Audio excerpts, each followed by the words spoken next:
from Tony. And this is A-Sides. This sound, I want it to surround me.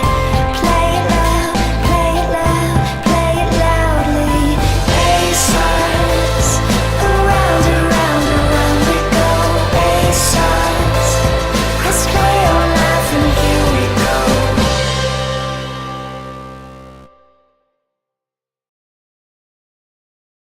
I would say the vibe is a lot different this time around. Like the first record, Celebration, was very much like obviously like a celebratory record. I was celebrating graduating college and spending my last summer as a student just going crazy and you know, everybody graduated high school. Yeah, and it was on my perspective even like a little bit more like about the shift of going from high school into doing this as a career.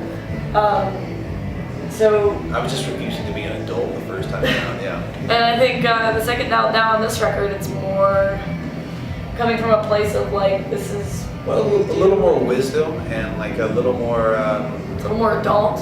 a few notches on our belt. Yeah. Well, Waves get thank together. you for saying that Waves is the best song of the year. He said one of the best. No, it's probably the best song of the year. Oh. Okay. Well, thank you. How it came together was Scott, who's sitting to the left of me right now. He had this old riff that he'd been kind of playing on for over a year, and it was really catchy. We always bobbed our heads to it, and I always kept it in my back pocket as something that we could possibly use. And it actually dates back to the Celebration sessions.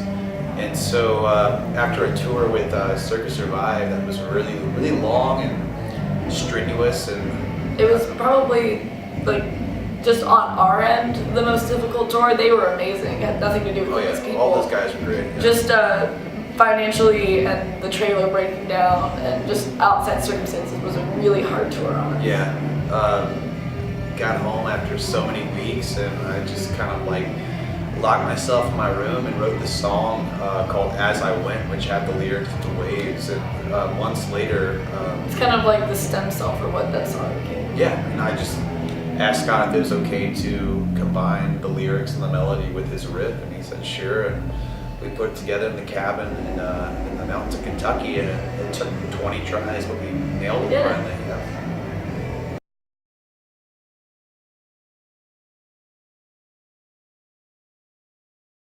What's also funny is you left out Magic Man. They also have a song called Waves. And it's all coming out this year. I don't know what it means. I'm so confused by it. Maybe we're all tapping into the same like creative well. or something. And it's like the funny thing is I like every single Wave song. Yeah. So I don't know. Maybe we're just all on some higher level of what's it called? Synchronicity. Sure. What's Oh, the term? it's singularity. Singularity. Yeah, we're getting closer Yeah. to the musical singularity. We were not conscious at all of the success of Get It. I'm still not conscious of it. I think it's a great song, and I'm really proud of that whole record.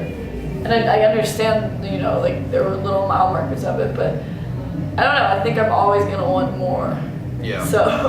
Well, I mean, we even paid what $20 to go watch that movie, What to Expect When You're Expecting, because they put it in that movie. Yeah. And we drink like Kahlua and coffee because We snuck in coffee. we really Liquor. weren't interested in the story of the movie, but Which it was alright. But like I filmed, I filmed it on my phone just to show my mother later. I think that was a milestone in itself. But I remember like somebody telling me that Get It Daddy was at number 20 on the charts and being like, "Is that good?" Yeah. Yeah. What chart is that? Yeah.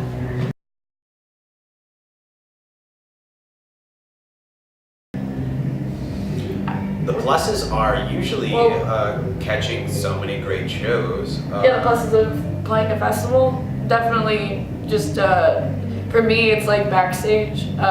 I feel like I've really gotten to meet a lot of awesome and cool people Yeah. at festivals, and we've actually made a lot of friends there through it, and that's kind of like the bonus. It's like your like company retreat kind of thing. Right, like a family reunion a lot of times. Yeah. I would only say the only really negative thing to it is sometimes you have to play a show yourself, and all you want to do is Sit in you the just- artist area. You just want to run around and like, oh, like, hey, there's Jack White, hey, there's Wilco, hey, there's. It's like, oh man, we are set at the same time as this other band I want to go see. Yeah, it's like, oh man, Cloud Nothings are playing the same time we are. It's like, yeah, that's the big negative drawback is that you don't get That to you be, still have to work. you don't get to be the fan. You know, you have to be the You have to do your artist. job. But I love them both. Yeah.